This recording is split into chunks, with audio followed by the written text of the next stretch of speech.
राजनीतिक दल सर्व आदि दल ने छत्तीसगढ़ विधानसभा 2023 के चुनाव में 11 सीटों पर अपने उम्मीदवार उतारे थे। पार्टी को पंजीयन 16 अक्टूबर को मिला था। इस वजह से इनके पास काफी कम समय था, जिसमें इन्होंने बेहतर प्रदर्शन करते हुए 1,14,286 वोट प्राप्त किए हैं। पत्रकार वार्ता लेकर के सर्व आदि दल के राष्ट्रीय अध्यक्ष अरुण पन्नालाल ने कहा कि 3 सीटों पर सिर्फ सर्व आदि दल के कारण ही भारतीय जनता पार्टी ने विजय हासिल की है। उन्होंने कहा कि ईसाई समाज लामबंद हो रहा है।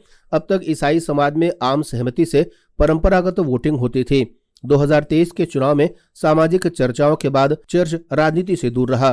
कांग्रेस पार्टी से ईसाई समाज की नाराजगी, लाशों को उखाड़ना, हत्याएं, हमले, धान लूट पर एफआईआर नहीं होना नाराजगी का मुख्य कारण रहा। उन्होंने कहा कि कोंटा में नामांकन भर रहे 2 प्रत्याशियों पर हमले के कारण उन्हें भूमिगत तक होना पड़ा। जिस दिन मतगणना हो रही थी उस दिन राष्ट्रीय अध्यक्ष अरुण पन्नालाल ने मुख्यमंत्री विष्णुदेव साय से मुलाकात की थी। लगभग 1.5 घंटा की चर्चा में मुख्यमंत्री ने समाज के विभिन्न विषयों पर राय रखी थी और ईसाई समाज पे हो रहे अत्याचारों के बारे में राष्ट्रीय अध्यक्ष अरुण पन्नालाल ने उन्हें अवगत कराया था। आज उन्होंने इस आशय की जानकारी देते हुए एक पत्रकार वार्ता ली और बताया कि आने वाले लोकसभा चुनाव में वे 11 सीटों पर अपने प्रत्याशी खड़े करेंगे। इस चुनाव के बाद जो समीक्षा की है कि हमारा जो दल है वो बहुत सशक्त दल उतर रहा है और इसमें हमको न्याय मिलना चाहिए, पार्टी को हमारी बात सुननी चाहिए।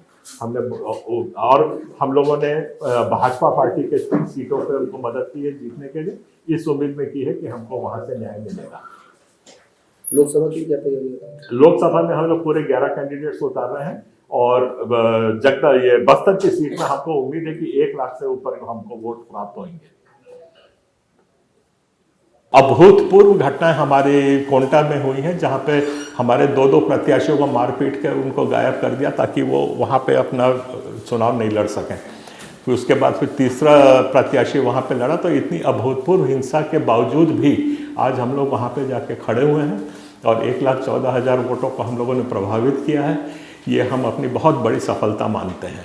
हम लोगों का मेन उद्देश्य पॉलिटिक्स करना नहीं है, पर हम अपने समाज की सुरक्षा, अपने अधिकार, अपने मान सम्मान और न्याय की तलाश में हम लोगों ने ये प्लेटफॉर्म को चुना है। ब्यूरो रिपोर्ट, जनता से रिश्ता।